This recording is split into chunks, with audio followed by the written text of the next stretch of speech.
அரசியல் கருடன் உறவுகளுக்கு வணக்கம். ஈரோடு கிழக்கு இடைத்தேர்தல் முடிவுகள் வெளியாகி இன்னும் ஒரு மாதம் கூட முடியலை. அதற்குள்ள நாம் தமிழர் கட்சியினுடைய வளர்ச்சிக்கு பயந்து திமுகவானது ஒரு தில்லுமுள்ளு திட்டத்தை தீட்டிருக்கிறது அம்பலமாயிருக்கு. அது குறித்து நாம் அந்த காணொலியில் விரிவாக பார்க்கலாம். நாம் தமிழர் கட்சி எல்லாம் எங்களுக்கு ஒரு போட்டியா அப்படின்னு திமுக எண்ணிய காலம் போய் இன்றைக்கு நாம் தமிழர் கட்சியினுடைய வளர்ச்சிக்கு எதிராக நாம் என்ன செய்யலாம் அப்படிங்கிற அளவிற்கு திட்டம் தீட்டுவதற்கு திமுக தயாராகிட்டாங்க. மேலும் 2026 சட்டமன்ற தேர்தலுக்கு இப்போதே அவர்கள் மக்களுக்கு என்ன பரிசு பொருட்கள் கொடுக்கணும், மக்களுடைய வாக்குகளை எப்படி கவர் பண்ணணும், நாம் தமிழர் கட்சியினுடைய வளர்ச்சியை எப்படி நம்ம முடிஞ்ச அளவுக்கு தடுத்து நிறுத்தலாம் அப்படிங்கிற மாதிரி பலகட்ட செயல் திட்டங்களுக்கு அவர்கள் ஆயத்தமாகி வர்றாங்க. அதிலும் குறிப்பாக ஒரு வாக்குச்சாவடிகளையும் குறைந்தபட்சம் 500 வாக்குகளை நாம் நிச்சயமாக செக்யூர் பண்ணி ஆகணும் அப்படின்றதுக்காக மக்களுக்கு பரிசு பொருட்களை வழங்கக்கூடிய ஒரு திட்டத்தை திமுகவானது இப்போ செயல்படுத்துறதுக்கு ரெடியாக இருக்கிறாங்க. அது என்னங்க பரிசு பொருட்கள் அப்படின்னா, மறைமுகமாக அது லஞ்சம் தான், இருந்தாலும் அதற்கு அவர்கள் வச்சிருக்கிற பேர் பரிசு பொருட்களை மக்களுக்கு வழங்குதல் அப்படிங்கிறது. சரி, அப்படி என்ன கொடுக்க போகிறாங்க அப்படின்னு சொல்லி பார்த்தோன்னா, அந்த குக்கர், தவா இப்படிங்கிற வீட்டு உபயோகப் பொருட்கள் எல்லாத்தையுமே பெண்களினுடைய வாக்குகளை கவரும் விதமாக கொடுக்கறதுக்கு திமுக திட்டமிட்டிருக்காங்க. அதாவது தமிழகம் முழுக்க பார்த்தீங்க அப்படின்னா அடுத்து வரப்போகிற 2026 சட்டமன்ற தேர்தலுக்கு 68,000 பூத்துகள் இருக்குது, வாக்குச்சாவடிகள் இருக்குது. அந்த ஒவ்வொரு வாக்குச்சாவடியிலையும் 750 1500 வாக்குகள் வரைக்கும் சராசரியாக இருக்குது. இதில் ஒரு 500 வாக்குகள் நாம் நிச்சயமாக இப்போதிலிருந்தே செக்யூர் பண்ணி ஆகணும் அப்படின்ற இடத்துக்கு அவர்கள் தள்ளப்பட்டிருக்காங்க. ஸோ முன்பு எப்போதும் இல்லாத அளவிற்கு திமுக ஏன் இந்த அளவுக்கு முன்னெச்சரிக்கை நடவடிக்கையோடு செயல்படுறாங்க அப்படின்றது கேள்வி எல்லாருக்கும் எழுந்திருக்கலாம். திமுகவிற்கு அரசியல் களத்தில் இருக்கக்கூடிய ஒரு மிகப்பெரிய த்ரெட்டாக இங்கே நாம் தமிழர் போன்ற கட்சிகள் இருக்காங்க அப்படிங்கிறதெல்லாம் மாற்றுக்கிறது இல்லை.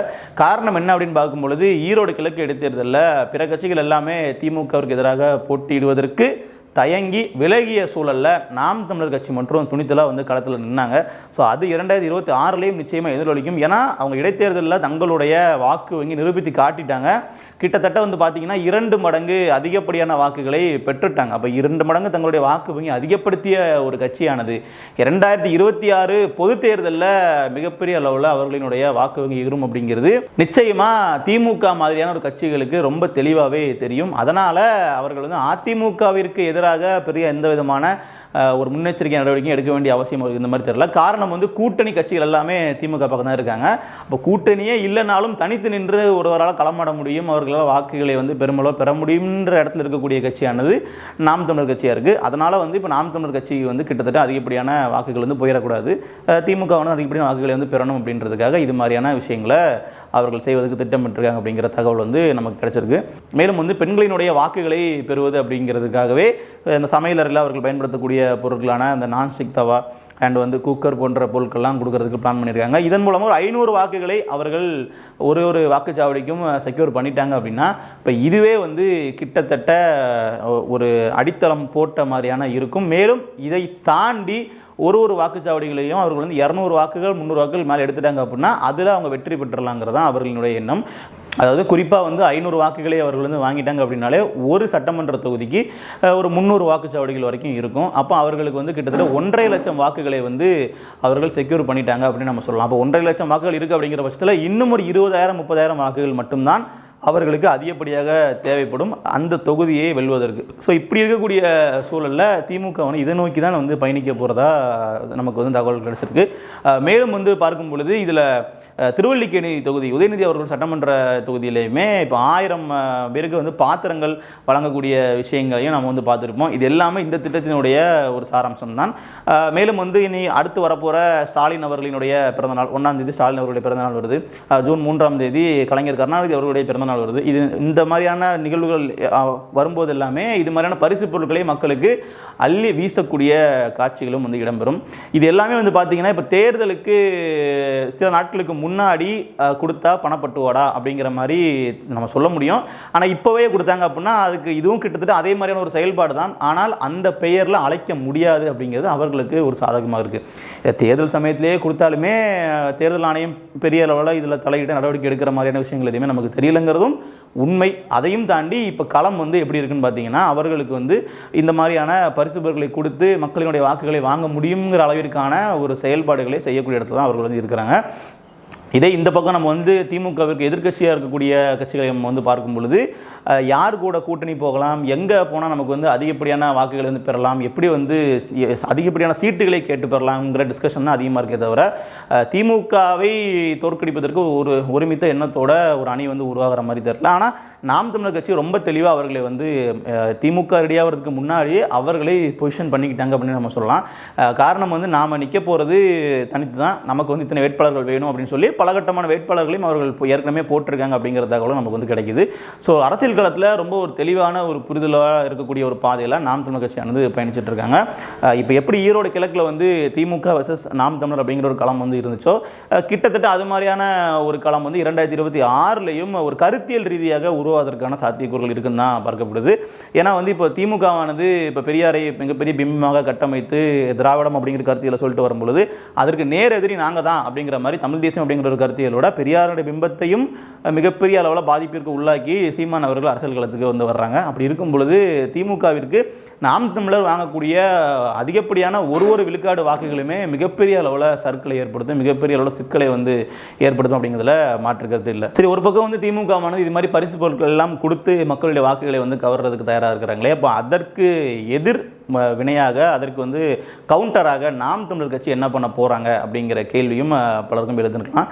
நாம் தமிழர் கட்சி இதுவரைக்கும் என்ன பண்ணாங்களோ அதே தான் இந்த தேர்தலையும் வந்து பண்ண போகிறாங்க. புதுசாக வந்து அவர்கள் வந்து பரிசு பொருட்கள் கொடுக்குறதோ, மக்களுக்கு வந்து இந்த மாதிரியான ஒரு ஆசையை வந்து தூண்டக்கூடிய வகையில் அவர்களுக்கான தேர்தல் வாக்குறுதிகளை வந்து கொடுக்குறதோ அதெல்லாம் வந்து செய்ய போகிறது கிடையாது.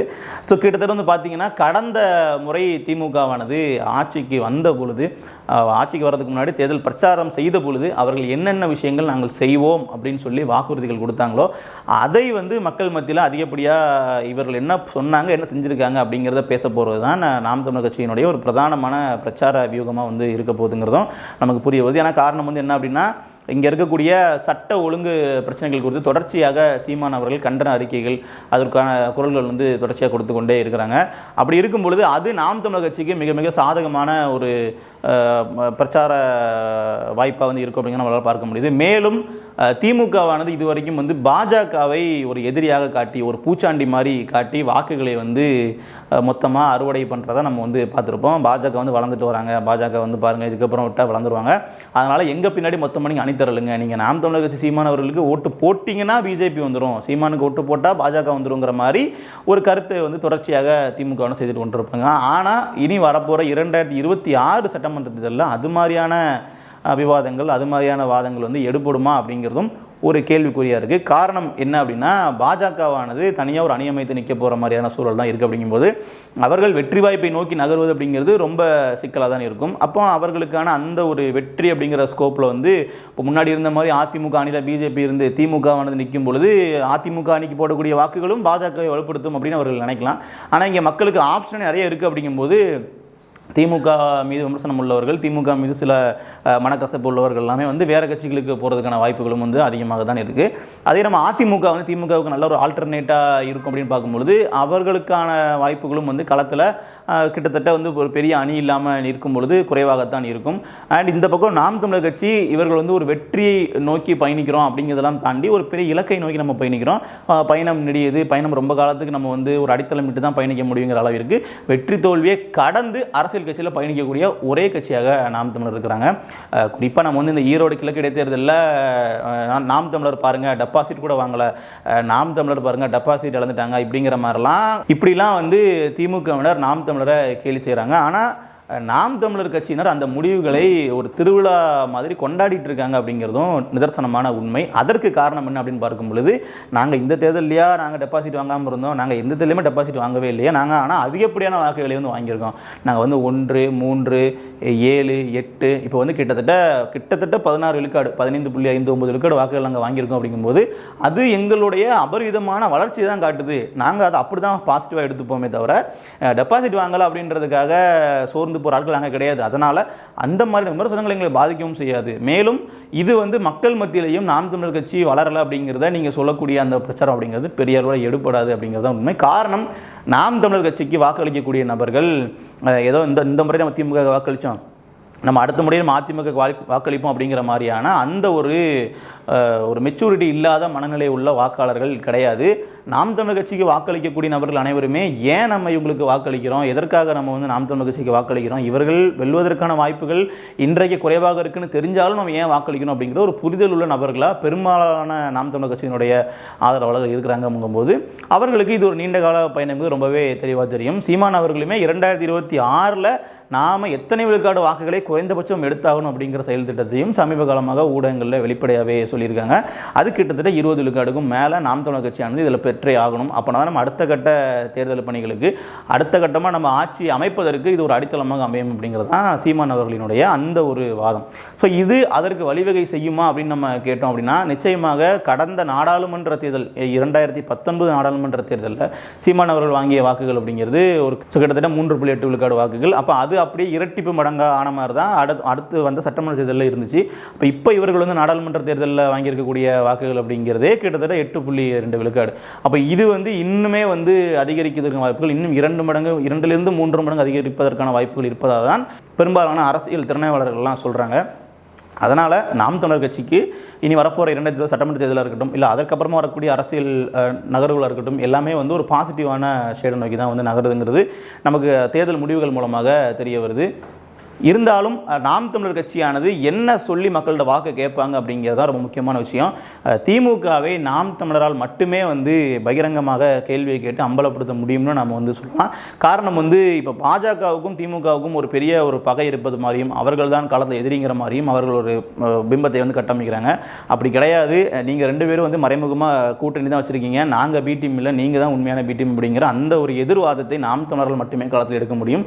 அதிமுக அதை சொல்கிறாங்க அப்படிங்கும்போது நீங்கள் கடந்த காலத்தில் கூட்டணி வச்ச நபர் நீங்கள் அப்படிங்கும்போது அந்த இடத்துல அது அடிபட்டு போயிடுது. ஸோ இப்படியான விஷயங்கள்லாம் இருக்கும் பொழுது நாம் தமிழர் கட்சிக்கான ஒரு தனித்த தெளிவான ஒரு களமாக 2026 இருக்கும் அப்படிங்கிற எந்த விதமான மாற்று கருத்தும் கிடையாது. இதுபோன்ற அரசியல் குறித்த காணொளிகள் பார்ப்பதற்கு அரசியல் கருடன் சேனல் சப்ஸ்கிரைப் செய்யுங்கள். மேலும் மற்றொரு தகவலோடு உங்களை சந்திக்கும் வரை நன்றி.